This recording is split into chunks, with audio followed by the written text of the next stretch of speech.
Okay, so it's just a few minutes past 4 o'clock, so we'll get started. And first, I just want to thank everyone for joining us today. We appreciate you tuning in to just a university briefing. We're going to keep it short today. We're not going to cover every component. We do want to leave some time at the end if anyone has questions that we might be able to address today. So first and foremost, just want to introduce our team. Likely those of you who are joining in are familiar with us, but just to reintroduce, we are the executive policy group of the emergency leadership team. About 18 months ago or so, President Smith restructured our crisis management and emergency response team within the university and created the emergency leadership team. And the executive policy group really kind of leads the strategic and policy writing component of that team. And so that's the 5 of us plus President Smith that you see on the screen. And my name is Teresa Powell. I serve in the Office of the President and also as a member of the executive policy group. And I will allow my colleagues here to introduce themselves as well. So Dr. Jackson. Hi, good afternoon. I'm Ruth Bray Jackson, Vice President for Academic Affairs and also a member of the Executive Policy Group. Dean Snavely. Hi everyone, Josh Snavely. I'm the Dean of the School of Business and member of the, sometimes you'll hear it called the EPG, but the Executive Policy Group. Glad to be here. And Dean Busby. Good afternoon. I'm the other Josh. I'm actually Joshua Busby, also a member of the Executive Policy Group and the Dean of Students here at Langston University. And last but not least, Chief Holland. Mario Holland, good afternoon. I'm the Chief of Police of Langston University, and I'm also a member of the Executive Policy Group. So again, thank you all for joining us. We do have a brief presentation that we'll share with you today, and I'm actually going to share my screen so that I can share that with all of you. We're going to be reviewing some items today as components of our response to COVID-19, as well as just preparations for the fall. Oops. Got ahead of myself there. All right, so just want to remind everyone, if you have questions following this address that are unanswered or that you don't feel comfortable bringing to the webinar, please do not hesitate to email luelt@langston.edu. We do our very best to respond within 48 business hours, and we try to stay on top of that with the caveat that sometimes it takes some research to respond to inquiries, but we certainly do our best to be responsive there as well. So our first update, I'm just going to give an overview here of the updates that we'll provide today. Our first update will be an academic update provided by Dr. Jackson. Then we'll move into our continued operating protocols, and Dean Snavely will give us an update on those. Gatherings and student conduct will have an update provided by Dean Busby. And finally, campus access and safety from Chief Holland. And we'll start with an academic update. Dr. Jackson. Hello again, and thanks for joining us. I hope the first day of the fall 2020 semester went smoothly for each of you as we return to learning. Our faculty have spent the summer preparing quality instruction for our students, regardless of where they are: classroom, campus housing, out of state. I want to commend everyone that I observed today adhering to the guidance and the protocol that has been set forth by the ELT. From my observations, we were able to have a really effective first day, and we were able to minimize the amount of traffic in our academic buildings. This will go a long way as we continue to mitigate risks to our students, faculty, and staff. As a reminder, all classes will be delivered through remote instruction throughout the first week of class. I'm asking students to please pay close attention to your D2L and your Langston University email accounts. Instructors will be sharing important information through D2L and your email. Keeping the first week virtual, again, will serve to reduce traffic on our campus and in our classroom. It also allows our faculty and staff and students to settle into our new routine. We'll begin rotating small groups into classrooms beginning next week. Faculty will provide specific information as to what these rotations look like. I'd also like to share a review of our course delivery methods. We've communicated these course delivery methods for the fall to students, faculty, and staff for several weeks now, and I'll provide yet another brief overview. Again, there are 4 course delivery methods: traditional, hybrid, flex, web. Traditional denotes a face-to-face course in a traditional format, 100% face-to-face. As a reminder, there will be no traditional courses for the fall 2020 semester. Hybrid courses denote a blended online and in-person delivery. Courses will use video conferencing technology such as Zoom, Adobe Connect, or Microsoft Teams. Again, it's important that instructors are very clear on the method of communication and connection, and that students pay close attention to D2L and email for this very specific information. And with hybrid courses, small groups of students will rotate into the classroom with an instructor. In most cases, the number of students in a classroom with the instructor will be 9 for a total of 10. Hybrid courses have a component which have to be demonstrated in person and in the classroom. Some of these examples that you'll see are lab courses, courses that require simulation demonstration, and perhaps musical performances. Some students have hybrid courses this semester, so again, it's important to check D2L and ask your instructor if you have questions. One thing to note, that with hybrid courses, there is no distant learning fee associated. For flex classes, these classes denote delivery method that's done remotely through video conference technology. The courses may be delivered live or recorded. For flex courses, students can be either on campus or off. For the students who are on campus, you may have the opportunity to rotate into a classroom setting with small groups as described in the hybrid setting. A maximum of 10 people is usually the case, 9 students plus the instructor. Again, to get the particulars, make sure you stay in contact with your instructor. Most of the courses are likely to be flex delivery method for the greatest amount of flexibility. And again, no distant learning fee associated with flex modality. And the final method is web. When you see web, that denotes a fully online course taught by a faculty member who's been specially trained for exclusive online classes and programs. All of the lectures are recorded, and there will be no expectation for a physical attendance in the class. Very few of you will have this type of course. Again, we have very few 100% online or web courses. Keep in mind that if you do have a 100% or web course, these classes are subject to the distance learning fee.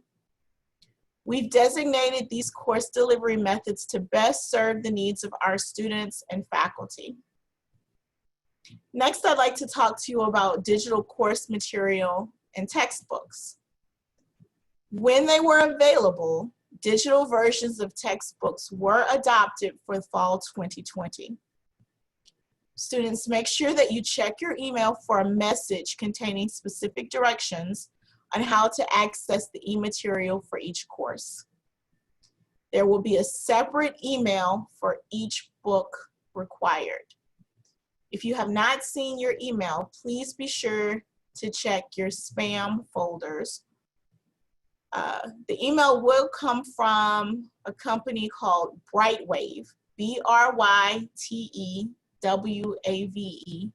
Brightwave, or perhaps Red Shelf. If your Outlook email is set to filter focused emails, make sure you check the folder labeled Other as well. If your course does not have digital material, you'll need to pick up your textbook from Textbook Central as you've done in the past. In order to do this, you'll need to make sure that you have a printed copy of your schedule in hand. The hours for Textbook Central are 9 to 5 Monday through Thursday and 9 to 4 on Fridays.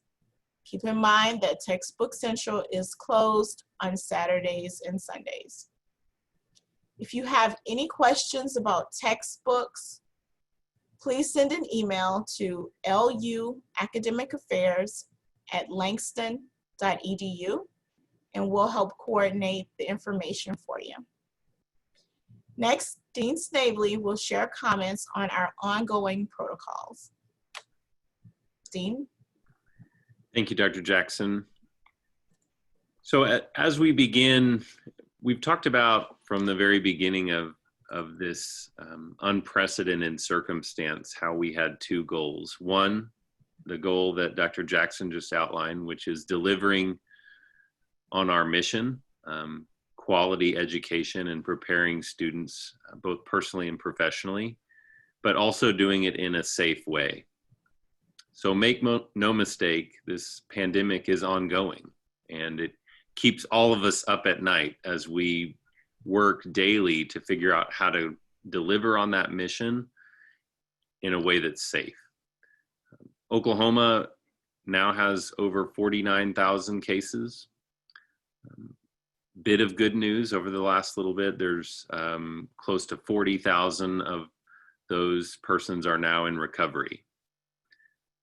Unfortunately, though, Oklahoma, like many other states, continues to see a rise in the case numbers of people in the 18 to 35 category. And that is many students, people the age of our students who perhaps are taking more risks now that life seems to be changing a bit. And so we are really focused on how do we create a safe environment. Dr. Jackson talked about the measures that we implemented today, mitigated risk across the campus, keeping people distant and allowing us to begin to understand how to respond to this. We've said this on other occasions. None of us, including everyone that's a panelist here, everyone on the call, none of us have been through a pandemic. And so this is a partnership where we're going to have to figure out exactly how to do this together. And so this is going to change over time. The data and science is changing, and we're going to have to figure out how to best work through this. So today was a great view of that. We were all of us on this call were out observing how the plan was working, and we're going to continue to make adjustments as we get feedback from members of this team, our broader emergency leadership team, and you as a campus community. Your voice is really important as we work together. As Mrs. Powell said at the beginning, this is about all of us working together. So on June 1st, excuse me, we released our first version of our full plan for a healthy and safe return to campus. That can be found on the coronavirus resource page. We continue to update that plan, as I just mentioned. Every few weeks, we're working to continue to make additional updates on that plan. There are 5 guiding principles that are laid out there in that plan. Won't go into all of them now, but they center around what you see on your screen there: behaviors, protocols, environments, operations, and creating that community of resilience. wanted to highlight just a couple of things that have happened recently. We've, especially as it relates to PPE and social distancing equipment, we've now deployed well over 100 sanitization stations. We just sort of a tip on those. Sometimes on the first hand motion or swipe, they don't always deploy. Sometimes it takes 2 or 3. If you encounter one that doesn't seem to be working, please email LUELT and give us the location and we'll send someone to check it out. We've now deployed over 75 desk or lectern guards for the protection of both the student and the faculty and staff member. And you'll see continued and additional stanchions and barriers throughout the campus to create social distance and mitigate the chance that folks can be around each other for that longer period of time identified by the CDC. So within 6 feet for more than 15 minutes. All of our plans are designed to create that distance and to create that separation to mitigate risk. Again, we'll continue to modify as we see how our plan is working in action. Next, the one piece you see a lot of signage around is the importance of masking, right? You can't go anywhere nowadays without seeing a sign about wearing a mask, where it's required to wear a mask or a face covering. We ask you to do your part and to mask up. You'll see these signs. That's really important. We never know, the condition, the vulnerability of the person in the room with us, or that we're sharing a space with, or that we're encountering on campus. And a mask is about protecting others. We're all in this together. So we ask everyone when they're in a place where they can't be socially distanced that they wear that. That is a requirement. And Dean Busby will talk a little bit more about how we'll be enforcing that and helping to ensure that happens. You'll also see on campus guidance around social distancing. And so that signage shows that you should be keeping a lion's length apart. The average lion is about 6 feet long. And so that's a good mental image to keep as you go throughout the campus, as you're in dining and in other places. Last thing I wanted to mention here is just around cleaning protocols. I think that's on everyone's mind, right? We all go right to the Clorox aisle at Walmart or Target or wherever we shop and see that those cleaning supplies go up quickly.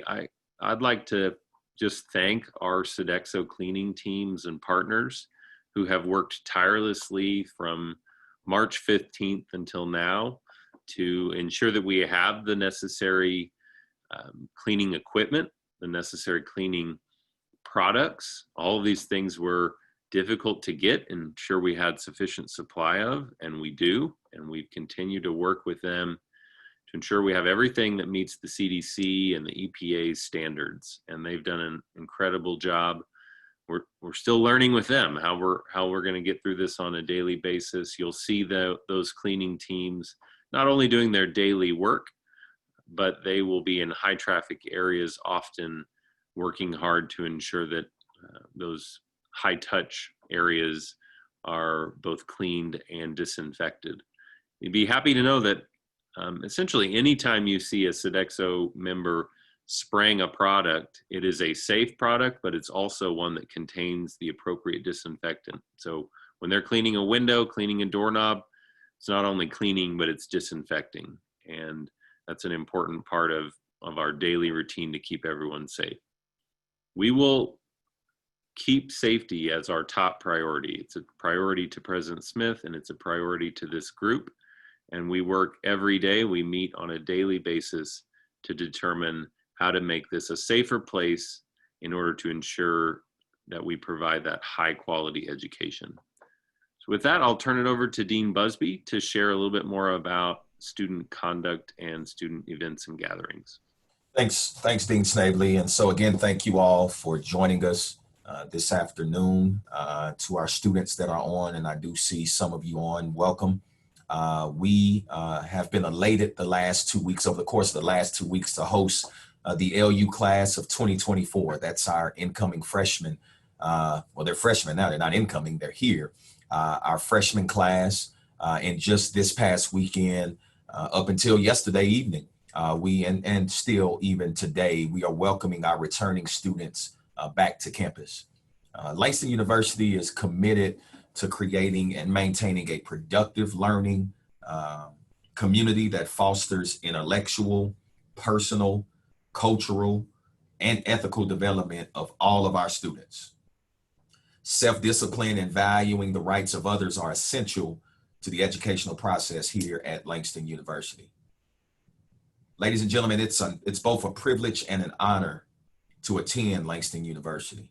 And our students are expected at all times to meet and or exceed the university's standards of conduct, both while they're on campus as well as off campus. To our students, we are glad that you're here. As Dean Snavely shared, we have gone through great efforts, great lengths in order to make the campus a safe place for you to not only live, but also to learn. We have been working feverishly every day, and I do mean every day since March to prepare for the season that we're in now, which was fall semester for our freshmen, and then of course, the first day of class for our entire student body. We want to emphasize today the importance of responsibility in all of these efforts. To our students, no amount of planning, no amount of protocol, and no amount of PPE will be effective if you do not exercise personal responsibility in regards to wearing your mask and remaining socially distanced. You've seen me out on the yard admonishing some of our students who didn't have their mask on, and it's not out of anger, it's out of love and out of protection for our students and our community. Students, we have already intervened and shut down gatherings on campus. And when I say gatherings, I'm talking house parties and different things like that in our housing units. Please understand that when you host parties and we receive that report, they will be shut down. You are putting the community at a direct risk. We already had a few gatherings over the fall semester season, and I've already had conversations with students and their parents about those actions and what the expectations are moving forward. To our students, you may be subjected to a fine and even a student conduct sanction in extreme cases. I want to talk a little bit about student events. In situations where the university sanctions a student event, we will be closely following protocols to stay socially distant. I do want to publicly acknowledge our student life team and our LU ambassadors, the Langston University Ambassadors Organization, for a great job of planning the rites of passage on last evening. The ladies met for their session in the CF Gales Gymnasium. They were socially distanced. The gentlemen were in the socially distanced. And then they came out side on Sanford Hall line, to take their oath into the class of 2024. And for the most part, everybody was socially distanced. Only a couple of students didn't have their mask on. We had masks there to give them. But the reality is this: students, we need your cooperation to make this work. Our student life team and our registered student organizations are working now to plan an awesome semester of events for you. But even right now, we're having conversations about, based on how some behaviors have been exhibited, that there could be an opportunity or the possibility of all of the events going totally virtual for the fall semester. Our Student Activities Board has planned a dynamic week of events this week for Welcome Week. They already had the t-shirt giveaway today, and there's some other events that are planned for throughout the week. But here soon, I'm going to be meeting with our student life team because we're going to have to make a conscious decision about, can we still host these events, and our students would be responsible enough to attend those events wearing their masks and being socially distanced. We are working to make sure that your experience this semester is a dynamic one and it's a fun one, but most of all, it has to be a safe one. But that will require effort from the entire Langston University community. I ask that each of you, faculty, staff, and most especially our students, please do your part to keep all of our Lions safe. At this time, I'm gonna toss it over to Chief Holland, who will now share some comments on campus access. Thank you, Dean, and good afternoon and welcome again to you all that are joining us today. So briefly, I wanted to tell you some of the protocols that have been in place. For those who have visited our campus since March, I wanted you to know the steps that we have taken to restrict access. The restrictions are not meant to be punitive, but rather to understand those who are entering our campus and why. Only the individuals with an express business purpose are permitted to enter our campus. My team has worked really hard to ensure that visitors are properly vetted at the South Gate checkpoint, and those efforts will continue through the fall semester. The South Gate will continue to be the only access point for our campus, at least through the fall semester. This will allow us to continue to monitor who is entering our campus. Students, residential housing is working to finalize guidance on visitors, and the information will be shared with you once complete. In short, we do plan to minimize the number of people permitted on our campus for the foreseeable future as a safety precaution. For all of our students, faculty, and staff,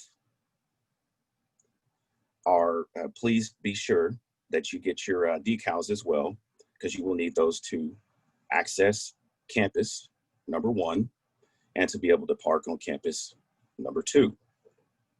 Students, the decal is free. So please stop by the public safety building, which is directly by or near the south entrance, and you will fill out the registration form.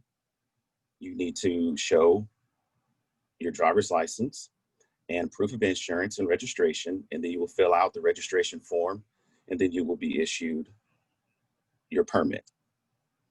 The enforcement deadline is next week.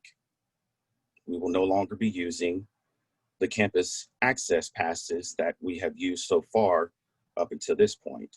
We will transition to the use of a valid decal for entry and parking on campus. For our safety reminders, I encourage each and every one of you to download the Campus Safety Shield app. That will allow you to make emergency calls. It'll let your friends know you made it home safely.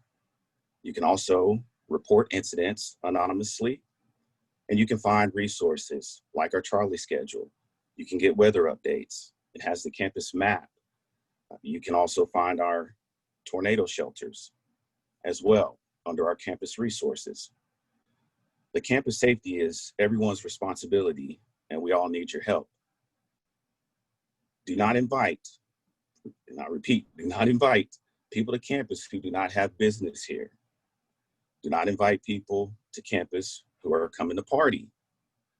As Dean Busby stated, you may face conduct sanctions as a consequence for unauthorized gatherings. We are doing what we can to enforce reduced density on our campus through access restriction, but we all must take responsibility. So thank you for doing your part to keep everyone safe. And again, I wish you a successful semester and welcome. And now I will give it to Ms. Powell. Thanks, Chief Holland. And just a reminder, as we wrap this up, we'll open it up. I see I have at least one question coming in, and we'll open it up and take some questions. And the time that we have left, but just wanted to remind everyone to continue to monitor your Langston email account. We will be sharing additional information there. We try to over communicate when appropriate, so please continue to watch your email. And also as a reminder, if you have questions, you may send those to luelt@langston.edu. And I believe Dean Busby shared that in the chat as well. That's luelt@langston.edu. And continue to monitor our website. We share many updates on our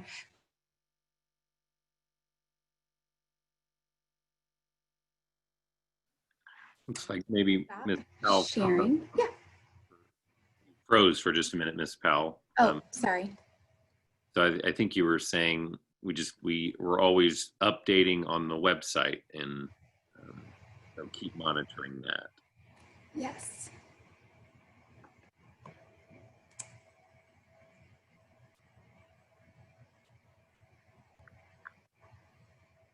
Okay, and I see Dr. Jackson added our COVID-19 resource page, so thank you, Dr. Jackson, for adding that.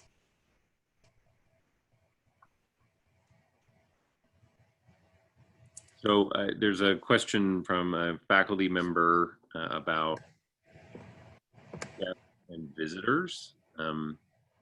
As we work through the final process around campus move-in, which is still ongoing, and probably will be through the add drop period. We have a few students who are still coming in this week.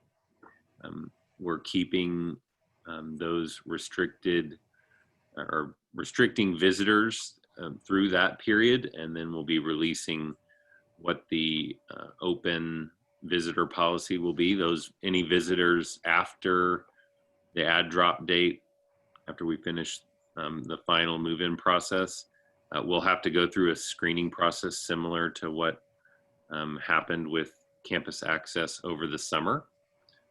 So be looking for an email update about that, but you'll have to complete a form, the access form, like others did to get on campus since March.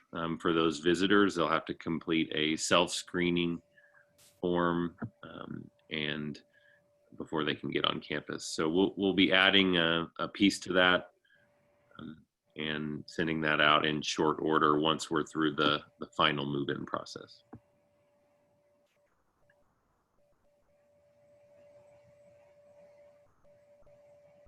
Okay, Do you see the question about Greek life? Yeah, I was about to speak to that. So are Greeks going to get distinctive protocols regarding how to host events on campus? So Cameron, yes, you will. There's a mandatory meeting that the Office of Student Life is going to be hosting within the next couple of weeks to give you guidance on how you are going to be able to operate this semester. So be on the lookout for that information. That information was actually already sent out last week. Obviously, it's going to be a virtual meeting. But if you have any questions, feel free to contact the Office of Student Life. And then you ask, how is Meet the Greeks actually going to work, being that it is on Thursday and students haven't received much information about it? Well, the reality is, Cameron, at this time, we're having conversations about that, about what that event is going to look like. There's several different options that we've explored relative to hosting this event. But the reality is it's going to be very challenging to host an event of that magnitude because that's a very huge event on campus for our campus community. It's a challenge to be able to host that event. And one, all of the attendees to keep their mask on the whole time. And then secondly, to be able to maintain social distancing at all times. So we are exploring all options there, but there'll be some guidance on what that event is going to look like. I'll tell you now, it could possibly be a virtual event. That's not exactly what, and I'm a member of a Greek-led organization, but safety matters more than the safety of the community matters more to me than just one evening of a Greek showcase. And so we are looking and exploring, and of course, Thursday, today is Monday, We will have some more information or to make a final decision within the next 24 hours on what that looks like.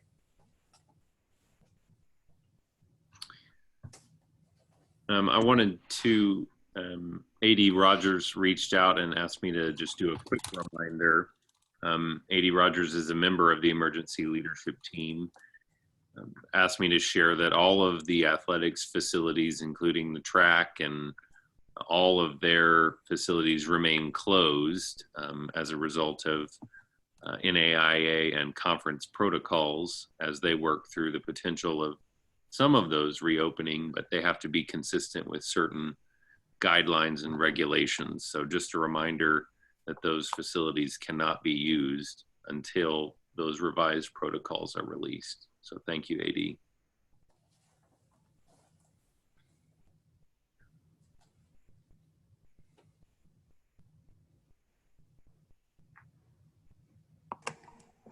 I see a question in the chat from Hannah, having someone come to campus for academic help. We do have a form, Hannah, that can be completed for campus access for visitors, and I can actually add that to the chat. So we'll do that now.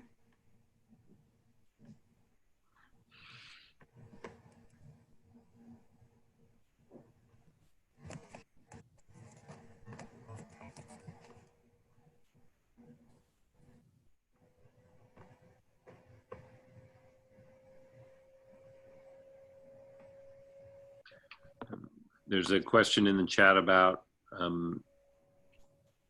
technology for faculty. We're still working through distributions on that, and we'll be in touch with deans and department chairs as different items are available. So you'll be getting more information as that comes about.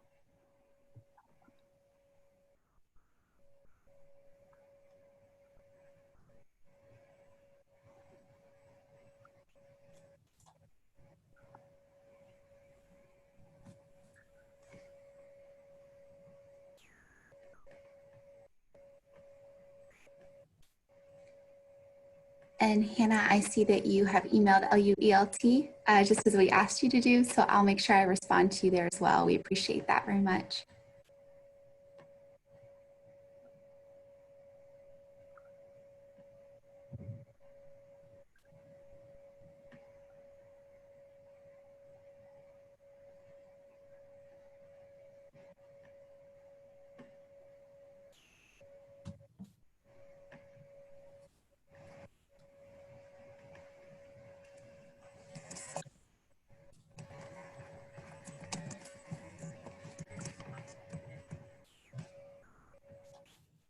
And that link I just shared looks cumbersome, but it's a Microsoft form. That's why it's a little lengthy. Dr. Faison, I see your question about how might faculty learn about whether or not students have ebooks. I suggest you poll the students. We have found that in one particular class that I'm aware of, some of the students did receive the emails. Other students reported that they had not. And if you're asking whether or not a digital version was adopted, you can contact the dean's office. Each dean's office has a list of the digital materials as well as the hard copy texts, and they can tell you what the version was that was actually adopted.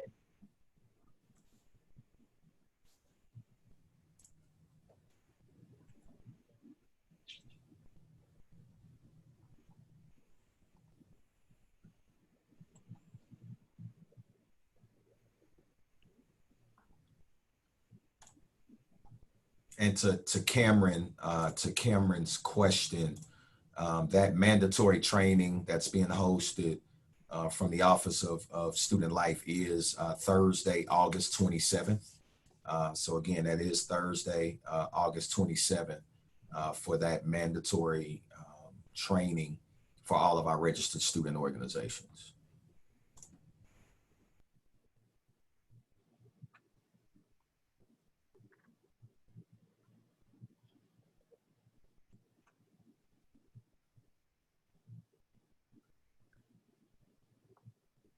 There was a prior question in the chat, I think that got answered, but just about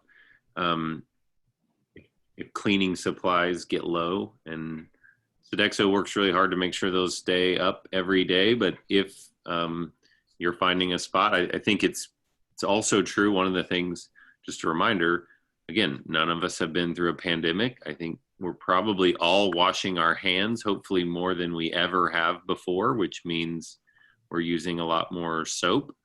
So we certainly have tried to predict from a supply chain perspective how much quickly we will go through our soap. And if we're messaging right, we're going to go through soap really quickly, because you all are going to be using so much soap that we're just going to run out really fast. But in the event that that happens, please send an email to LUELT and we'll connect with Sodexo and get that taken care of quickly.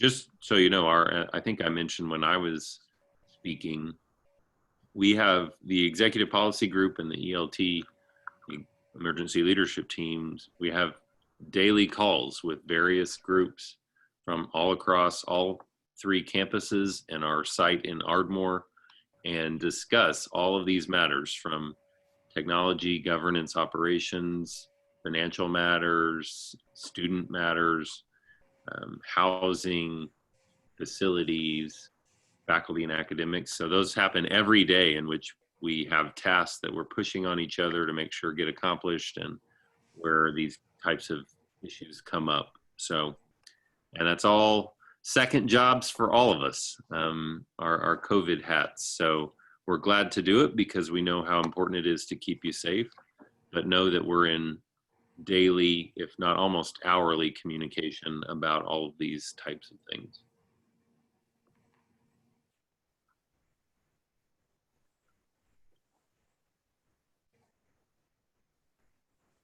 I think those of you who visited campus during move-in, or if you moved in, for our students, you saw many of us at the Southgate checkpoint, scanning and screening and taking you through some protocols that I know we communicated about, but maybe was a little bit difficult to conceptualize until you were here on our campus. So I just want to say personally that we appreciate everyone's cooperation with that. We know that it was a little bit of an inconvenience. But we certainly, I've got a nice tan now from being in the move-in line for 8 days. And again, just as Dean Snavely stated, we're doing this because we know how important it is. And we want to make sure that we're putting all of our time and attention and effort into something that's really going to ensure the safety of our university community. And that includes the students first and foremost. So we just really appreciate everyone's cooperation and their patience with that process. I think it went really relatively smoothly and we were very pleased with it. So thank you again for all of you who moved in and made the process really very much a delight for us. It was a great several days out there, even though it was sunny and warm.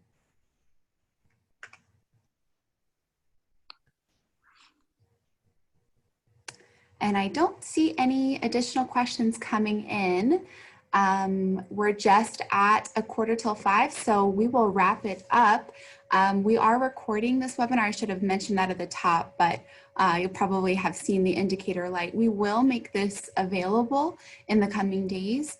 So please, again, check our COVID-19 resource page. We'll make sure to share the information there, as well as possibly some other outlets as well. So again, thank you all for tuning in today. We appreciate your time and your attention and everything that you're doing to support the efforts and keep everyone safe. So thank you so much. Have a great evening, everyone. Thanks, everyone. Bye.